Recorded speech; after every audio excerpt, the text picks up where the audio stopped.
जब भी बात नवरात्रों की आती है तो हमारा दिमाग पाठ पूजा, देवी माँ की पूजा अर्चना, ये सब तक ही सीमित रह जाता है। लेकिन क्या आपने कभी सोचा है कि नवरात्रे क्यों मनाए जाते हैं और इसकी मान्यता क्या है?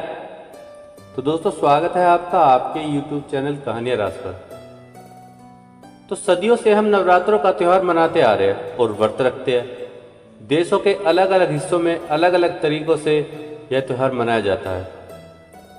कई जगहों पर जगराते भी होते हैं और वहीं पर कुछ लोग व्रत उपवास रखकर माँ दुर्गा और उसके 9 रूपों की पूजा करते हैं।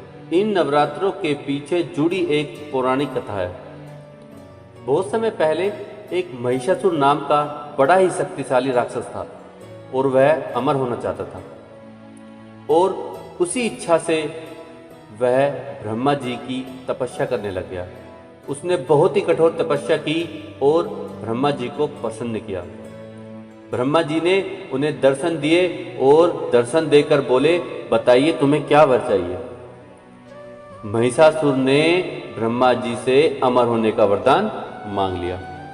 महिषासुर की ऐसी बात सुनकर ब्रह्मा जी बोले कि जो इस संसार में पैदा हुआ है उसकी मौत निश्चित है, जो आया है वो जाएगा, इसलिए जीवन और मृत्यु को छोड़कर तुम्हें जो मांगना है वह तुम मांग लो। महिषासुर ने काफी देर सोचा और सोचने के बाद बोले, हे प्रभु, फिर आप मुझे एक ऐसा वरदान दीजिए कि मेरी मृत्यु ना तो किसी देवता के हाथों हो, ना किसी असुर के हाथों हो, ना ही किसी मानव के हाथों हो। अगर मेरी मृत्यु हो तो किसी स्त्री के हाथों हो।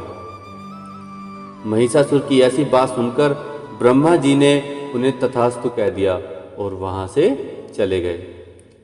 इसके बाद महिषासुर ने सोचा कि अब मुझे कोई नहीं मार सकता, मैं तो अमर हूं। अब वो इसके बाद राक्षसों का राजा बन गया और उसने देवताओं पर आक्रमण कर दिया। सभी देवता घबरा गए, इधर उधर भागने लगे और देवताओं ने उनका एकजुट होकर महिषासुर का सामना किया, जिसमें भगवान शिव और भगवान विष्णु ने भी उनका साथ दिया। लेकिन वरदान पाने के कारण महिषासुर से युद्ध नहीं जीत पाए और उन्हें पराजय का सामना करना पड़ा। अब देवलोक पर भी महिषासुर का राज हो गया। महिषासुर से रक्षा करने के लिए सभी देवताओं ने भगवान विष्णु के साथ आदि शक्ति की आराधना की और उन सभी के शरीर से एक दिव्य रोशनी निकली, जिसने एक बेहद बहुत ही सुंदर अप्सरा के रूप में देवी दुर्गा का रूप धारण कर लिया। देवी दुर्गा को देखकर महिषासुर उन पर मोहित हो गया और उनसे शादी करने का प्रस्ताव सामने रखा। बार बार वो यही कोशिश करता रहा कि किसी तरह मेरी शादी हो जाए। देवी दुर्गा मान गई। उन्होंने कहा कि महिषासुर को लड़ाई में मुझसे जीतना होगा।